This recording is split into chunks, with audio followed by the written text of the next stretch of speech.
Hello, and welcome to another edition of Inside Outlook. I'm Jeff Havers, Superintendent of Pemberton Township Schools.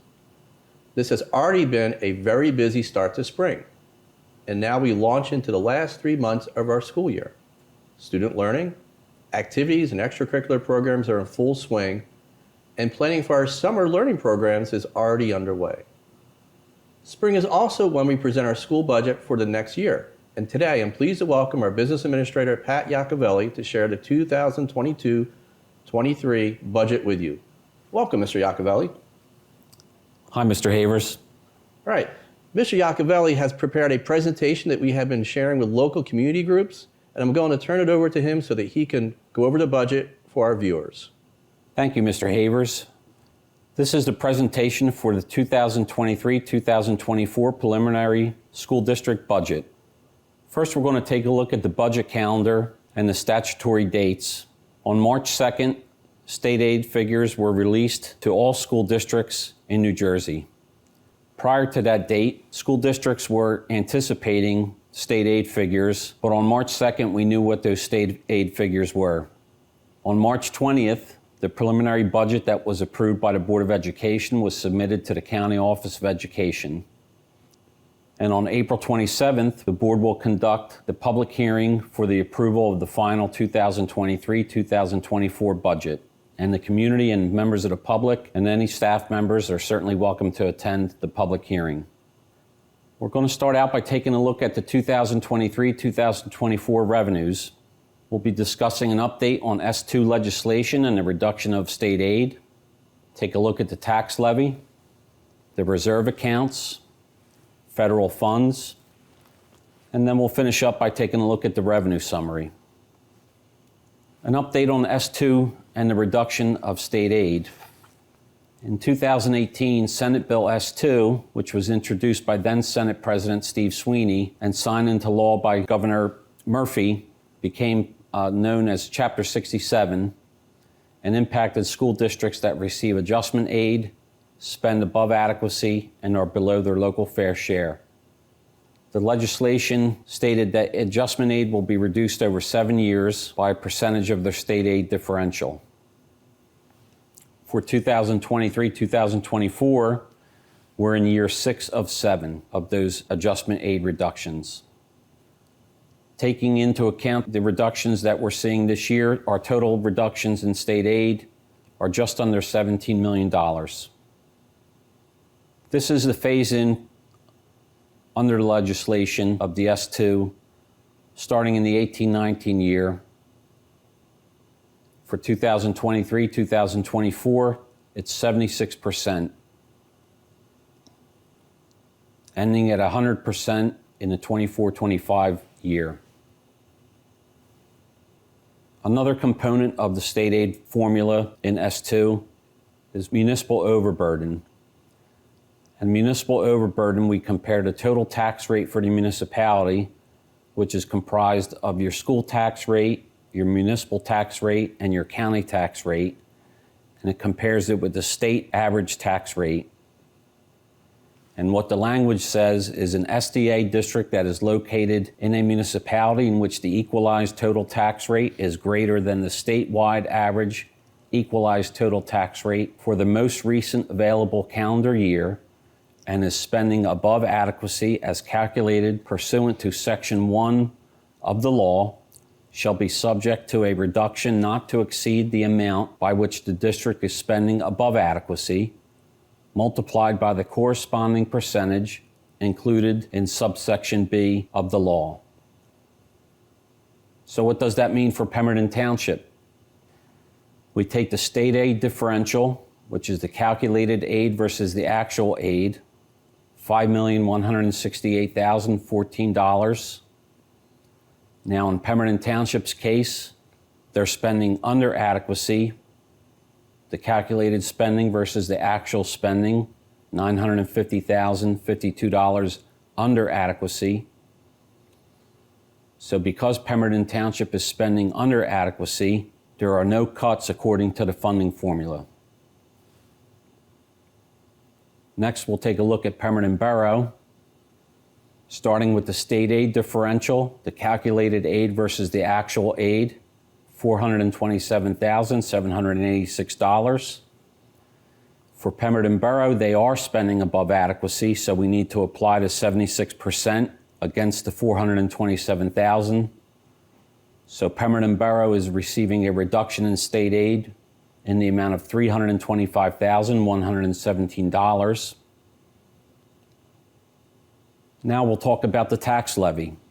And in the legislation of S2, there's a term called local fair share. And what it means is how much a district can afford to contribute toward the adequacy budget. It compares the equalized value and aggregate income, and the factors change from year to year. These two printouts come directly from the state aid notices that we receive. The upper portion represents Pemberton Township, the lower portion represents Pemberton Borough, and you see the equalized valuation for each and the district income for each. And you also see the local fair share for each. For Pemberton Township, it's $25,332,287. For Pemberton Borough, the local fair share is $1,627,288. Adding those two numbers, we have a local fair share amount of just under $27 million. In year 6 of S2 for the 23-24 year, we see a tax levy amount of $22,075,579, leaving us $4,883,996 under the local fair share. What does this mean for the local taxpayer here in Pemberton Township? On an average assessed property of $165,343, this represents an increase of $204 for the year, $16.99 per month. For a taxpayer in the borough on an average assessment of $184,356, it represents a $59 increase for the year, $4.89 per month. The budget that was adopted by the Board of Education includes $1 million of maintenance reserve withdrawal for several projects, such as sewer system repairs and maintenance, HVAC equipment repairs and maintenance, sidewalk parking lot maintenance and repairs, gym floors refinished, roof maintenance and repairs, door hardware replacement and repairs, fire safety equipment repairs and maintenance. These are all things we want to see happen in our buildings. The budget that was adopted by the board also includes federal funds, ESSER 3 funds that expire September 30th of 2024, and that includes HVAC upgrades at Newcomb School, Helen Fort School, and the high school. It includes funding for personnel, summer school and enrichment programs, after-school tutoring, and aides in our kindergarten classrooms. Taking a look at our revenue summary, the first slide here is our local revenues, our fund balance anticipated, the $1 million of maintenance reserve withdrawals, the local tax levy, and other miscellaneous revenues, which would include interest earnings, miscellaneous refunds, and anything that doesn't fall in the first three categories there. State and federal aid, starting at the bottom is our federal impact aid. Working our way up is our semi-Medicaid revenue, our state adjustment aid, our state aid less the adjustment aid, and you'll see a decrease of $2,274,000. Remember that Pemberton Borough is losing $325,000 in state aid. The difference of $1.9 million represents a decrease in state military impact aid, and that is because we are no longer receiving funding for military-connected students. We're only receiving funding for active duty students. The next slide is our special revenue. Starting at the top is our preschool education aid, our federal Title I through IV grants funds, our federal IDEA, Individuals with Disability Education Act funds, and the other federal grant funds is our 21st Century Grants.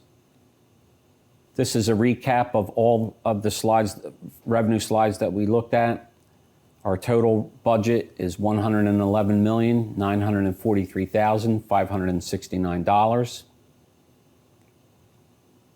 Next, we'll talk about the reductions that helped us balance the budget for the 2023-2024 year. Just over $1 million in salaries and benefits, and that came by way of 6 full-time equivalents through attrition. The remaining savings are achieved through breakage, which is defined as the difference in salary of budgeted staff versus the higher salary staff that they replaced or retired. This is the board action that was taken at the March action meeting by the board. Recommend the board approve the 2023-2024 preliminary budget in the amount of $111,943,819 with a proposed total tax levy of $22,075,579 for submission to the Executive County Superintendent. That budget has been submitted to the county office. Our next steps. Now that the budget has been submitted to the county office, they will review it. If there's any comments or suggestions from the county office, they will contact my office. Public budget presentations that Mr. Havers and I have attended and are scheduled to attend. We will be discussing any modifications with the Finance Committee of the board on April 17th. And again, as I stated, the public hearing is scheduled for April 27th. Thank you very much, Mr. Yacovelli. It's valuable information for our community. You're welcome. Thank you. Now, I do want to touch on our actions that we've been taking, our community's been taking, reaching out to our local legislatures. Our actions are important. Reaching out to our legislatures is also very valuable, and we have seen some progress. I do encourage you, however, to continue to contact your legislators in terms of telling them to pause S2, and we need a new fair funding formula. So please continue to reach out to your legislatures. Please encourage friends and family members who may live in other areas of the state to contact their legislatures, and please continue to reach out to the governor. It's very important. As you all know, Mr. Yacovelli shared that we're still scheduled to lose over $5 million in the next 2 years. And we've already lost right now, with the $325,000, close to $17 million. There has been some progress. There is a bill to restore 66% of the money lost from S2 this year. That would bring back $214,000 to our district. That's good progress. And gratefully, our District 8 legislators, Senator Stanfield, Assemblyman Umba, and Assemblyman Teresi, have also shared the fact that they wanted to restore 100% of the money lost by S2, and they are ready to vote on a bill that would have us look into creating and fixing the funding formula so we can have a fair funding formula. So I encourage you to reach out and thank our District 8 legislatures. And again, we still need to continue to advocate. We still need to continue to reach out to our legislatures and our governor and legislatures around the state, so that we can pause S2 and get a fair funding formula. Now I'd like to remind everyone they are also welcome to attend our public budget hearing, which will take place Thursday, April 27th at 6 p.m. in the Pemberton Township High School auditorium. The Board of Education work session will take place April 20th at 6:30 p.m. in the high school auditorium. And the action meeting will take place at 6:30 p.m. on Thursday, April 27th. Spring break begins on Thursday with early dismissal for all schools, and schools are closed through April 16th. We look forward to seeing everyone back on Monday, April 17th, and wish you a relaxing and refreshing break. That's our show for today, and I'll see you next time on Inside Outlook.